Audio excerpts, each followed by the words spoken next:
손가락, 발가락, 머리카락, 엿가락, 젓가락.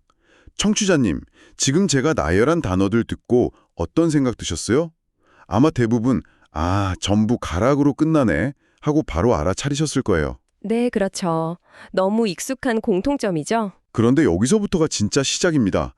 만약에 이 가락이라는 아주 평범해 보이는 우리말의 뿌리를 쭉 따라가 봤더니 북한에서는 남성의 성기를 가리키는 좀 은밀한 단어로 쓰이고요. 또 바다 건너 일본에서는 머리카락을 뜻하는 카미나 한 조각을 의미하는 카타랑 연결된다. 이런 거대한 지도를 발견하게 된다면 어떠실 것 같으세요? 바로 그 지도를 펼쳐보는 게 오늘 저희의 임무입니다. 청취자께서 보내주신 자료들이 단순한 단어 목록이 아니라 뭐랄까 언어의 DNA 샘플 같아요. 언어의 DNA요? 네.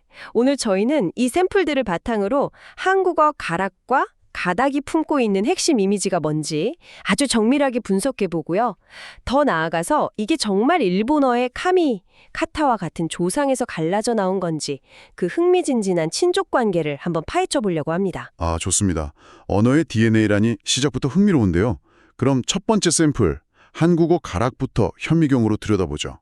자료를 보면 가락의 기본 이미지는 큰 덩어리에서 가늘고 길게 뻗어나온 가지 한 줄이라고 정의되어 있네요. 네, 맞습니다. 가장 직관적인 예시는 역시 우리 몸에 있는 손가락이랑 발가락이겠죠. 그렇죠. 손이라는 본체에서 뻗어나온 가지, 발에서 뻗어나온 가지.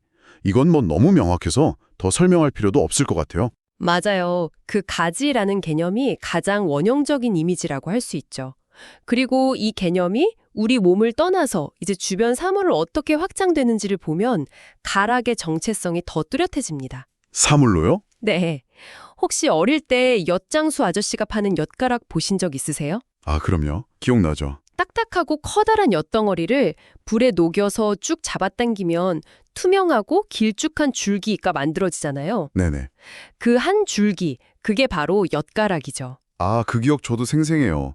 그게 어떻게 그렇게 길게 늘어나는지 정말 신기했죠. 지금 생각해보니 그 시각적인 경험 자체가 가락이라는 단어의 의미를 몸으로 배우는 과정이었네요. 정확합니다. 젓가락도 마찬가지예요. 젓가락도요? 네, 우리는 보통 두 개를 한 쌍으로 생각하지만 사실 그 가느다란 막대 하나하나가 가락인 셈이죠. 심지어 숟가락을 한번 분해해보면 더 재미있어요. 숟가락은 어떻게 되죠? 음식을 푸는 넓적한 부분은 숫이고 네. 우리가 손으로 잡는 그 길쭉한 손잡이 부분 있잖아요. 손잡이네. 네. 바로 그 부분이 가락의 역할을 하는 겁니다. 결국 가락은 어딘가에 붙어서 길게 뻗어나온 부분이라는 이미지를 아주 일관되게 보여주고 있어요. 듣고 보니 그러네요. 그런데 잠깐만요. 지금 자료를 훑어보다가 눈을 의심하는 단어를 봤습니다. 어떤 거요? 몸가락이요. 이게 북한에서 쓰인다고요? 손가락, 발가락은 알겠는데 몸가락은 상상이 잘 안 가는데요? 이게 대체 무슨 뜻입니까? 네, 그게 바로 이 가지 메타포의 힘을 아주 극적으로 보여주는 예시입니다. 정말요? 자료에 나온 대로 몸가락은 북한에서 남성 성기를 좀 만곡하게 이르는 말입니다. 와, 처음 들으면 좀 당황스러울 수 있지만 우리가 지금까지 쌓아올린 가락의 개념, 즉 몸통에서 가지처럼 뻗어나온 또 하나의 줄기라는 틀에 넣어보면 소름 돋을 정도로 정확하게 들어맞죠. 와, 손가락, 발가락을 만들었던 것과 완전히 똑같은 조어 원리가 적용된 거군요. 네, 바로 그거죠. 뭔가 금기시되는 단어일수록 오히려 그 본질적인 특징을 따서 애둘러 표현하려는 경향이 있는데 몸가락이 바로 그런 경우네요. 정말 언어의 창의력이란 대단합니다. 그렇죠. 이 사례 하나만으로도 가락이라는 어근이 가진 뻗어나온 가지라는 이미지가 얼마나 강력하고 원초적인지 알 수 있는 거죠. 알겠습니다. 가락의 핵심 이미지는 확실히 잡힌 것 같아요. 길게 뻗어나온 한 줄기. 그런데 여기서 이 개념을 조금만 더 밀어붙여 보고 싶어요. 청취자님 자료에도 나오는데 노랫가락이나 가락국수는 어떻게 설명할 수 있을까요? 이건 물리적인 가지가 아니잖아요. 아주 좋은 질문입니다. 이런 추상적인 개념이나 음식에도 이 가지 메타포가 통용되는 건가요? 네, 바로 그 지점에서 언어의 비유적 확장이 일어나거든요. 노랫가락을 한번 생각해 보세요. 멜로디라는 게 뭔가요? 음의 흐름. 그렇죠. 음들이 시간축을 따라서 하나의 선처럼 길게 이어지는 흐름이잖아요. 바로 그 음의 줄기를 우리는 가락이라고 부르는 겁니다. 아하, 음의 줄기. 가락국수는 더 직설적이죠. 밀가루 반죽이라는 큰 덩어리에서 뽑아낸 굵고 긴 면발 한 줄기. 와, 그러네요. 물리적인 형태는 다르지만 하나의 긴 줄기라는 핵심 이미지는 그대로 살아있는 거죠. 정체성이 훨씬 입체적으로 이해가 되네요. 그럼 가락이랑 아주 비슷하게 생긴 가닥으로 넘어가 볼까요? 네, 좋습니다. 실 한 가닥, 빗 한 가닥처럼 이것도 가늘고 긴 것이라는 이미지를 공유하는 것 같은데요. 네, 가락과 가닥은 사실상 같은 뿌리에서 나온 변이형, 그러니까 언어학적으로는 형제 단어라고 볼 수 있습니다. 형제 단어요? 네, 미묘한 뉘앙스 차이는 있지만 가늘고 긴 한 줄이라는 유전자는 똑같이 물려받았죠. 그럼 여기서 자연스럽게 다음 질문으로 이어집니다. 어떤 거죠? 머리카락의 카락은 대체 어디서 왔을까요? 아, 그러게요. 왜 머리가락이 아니라 머리카락일까요?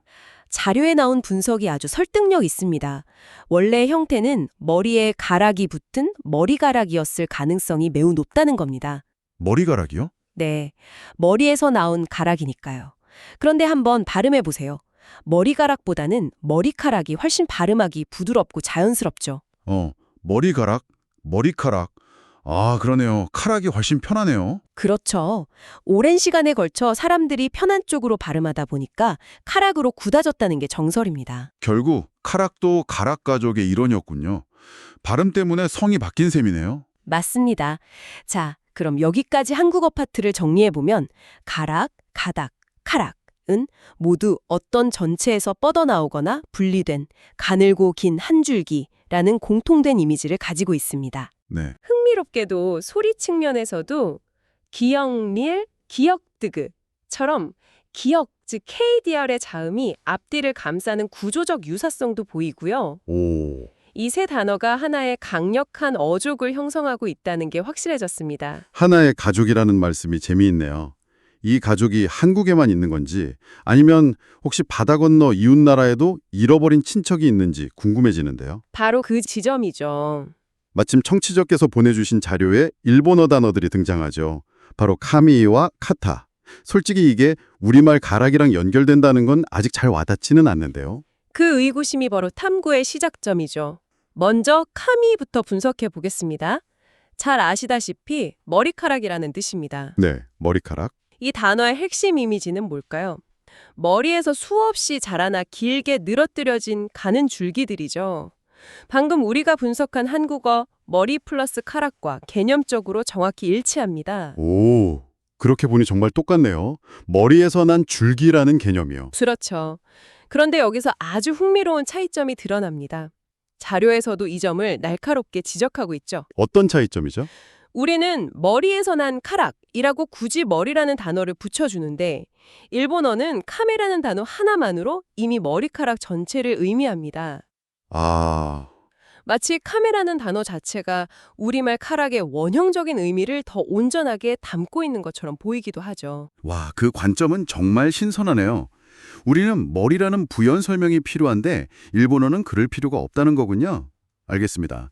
카미는 머리카락이니까 줄기라는 이미지랑 바로 연결되네요.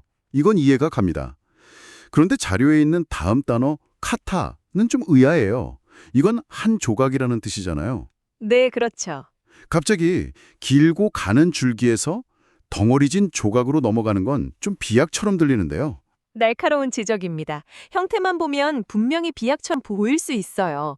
가락은 선의 이미지이고 카타는 면의 이미지에 가까우니까요. 네, 바로 그거죠. 하지만 그 근본 개념, 즉 어떻게 해서 그 존재가 생겨났는가를 파고들면 놀라운 연결고리가 보입니다. 근본 개념이요? 네, 카타의 핵심 이미지는 큰 전체에서 뚝 떨어져 나온 한 부분, 한쪽입니다. 아, 전체에서 떨어져 나온 부분. 한국어의 한 가닥, 한 조각, 한 쪼가리를 떠올려 보세요.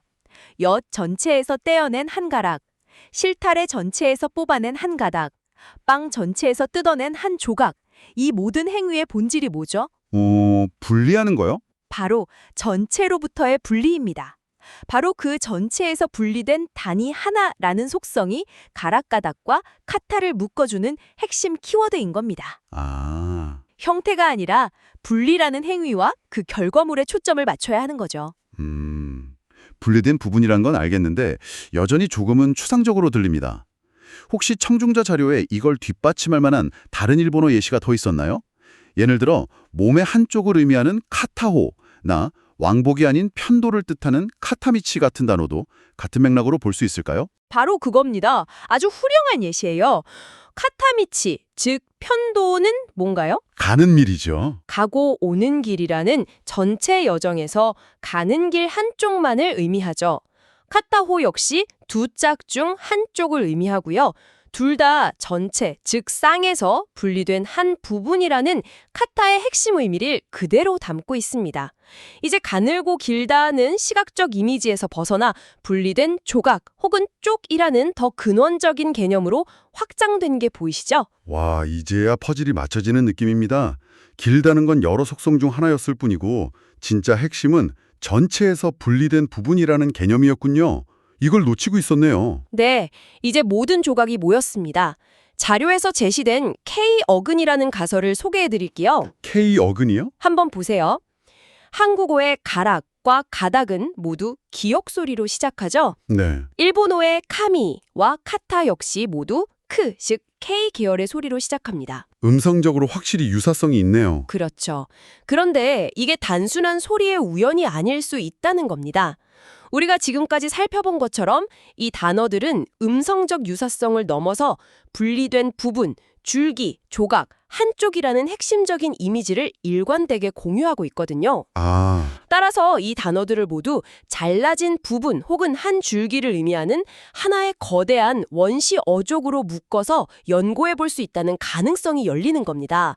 한국어와 일본어의 깊은 곳에 숨어있던 수천 년 된 친착 관계를 발견하는 것과 같은 일이죠. 하지만 잠깐만요. 이런 종류의 유사성은 언어학에서 꽤 조심스럽게 다뤄야 하지 않나요? 물론입니다. 전혀 관계없는 언어들 사이에서도 우연히 발음과 의미가 비슷한 단어들이 발견되기도 하잖아요. 뭐 가짜 동조어라고 부르던데요. 혹시 이것도 그런 우연의 일치일 가능성은 없을까요? 물론입니다. 그 가능성을 항상 열어두는 것이 과학적인 태도죠. 예를 들어 영어의 머추와 스페인어의 무초는 비슷해 보이지만 어원은 전혀 다르거든요.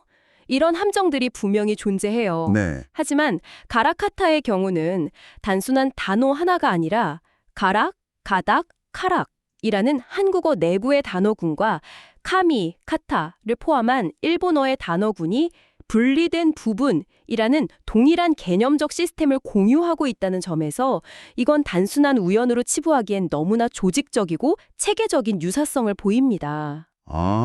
그래서 많은 언어학자들이 이걸 단순한 우연이 아닌 고대 언어의 흔적일 수 있다고 보고 흥미롭게 연구하는 것이고요. 알겠습니다.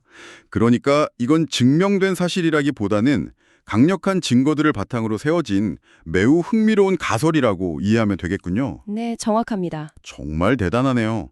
단순히 단어 몇 개가 비슷하다는 차원을 넘어서 두 언어의 깊은 곳에 숨어있던 거대한 뿌리 하나를 추적한 느낌입니다. 그럼 오늘 탐구한 내용을 한번 정리해 보겠습니다. 네. 첫째, 손가락, 젓가락, 심지어 북한의 몸가락에 이르기까지 한국어 가락은 어떤 본체에서 길게 뻗어나온 가지라는 아주 강력하고 일관된 이미지를 가지고 있다는 것을 확인했습니다. 네, 그렇죠. 둘째, 가닥과 머리카락의 카락 역시 가락과 같은 뿌리에서 나온 발음만 살짝 바뀐 변이형, 즉 한 가독이라는 점도 분명해졌고요. 맞습니다. 그리고 마지막으로 바다 건너 일본어의 머리카락 카미와 한 조각 카타가 겉보기엔 달라 보였지만 그 근원에는 전체에서 분리된 줄기 또는 조각이라는 공통된 DNA를 공유하고 있어서 한국어 가락가닥과 아주 깊은 친족 관계일 수 있다는 사실을 발견했습니다. 네, 완벽한 요약입니다. 청취자께서 보내주신 자료 덕분에 이렇게 흥미로운 언어의 지도를 함께 그려볼 수 있었네요. 그럼 마지막으로 청취자께 생각해 볼 만한 질문을 하나 던지며 오늘 탐구를 마무리할까 합니다. 네, 좋습니다. 우리는 오늘 이 단어들 사이의 깊은 연관성을 확인했습니다. 그렇다면 청취자께서는 어떻게 생각하시나요? 이 단어들은 정말 수천 년 전 한국어와 일본어가 아직 한 뿌리였을 시절의 흔적을 간직한 채 각자의 길을 걸어온 잃어버렸던 가족일까요? 아니면 그저 한국과 일본이라는 다른 땅에서 자랐지만 전체에서 부분을 인식하는 인간의 비슷한 사고방식 때문에 우연히 닮은 모습으로 성장한 서로를 모르는 쌍둥이일까요? 그 답을 찾아가는 여정, 그것이 바로 언어 탐구의 가장 큰 매력이 아닐까 싶습니다.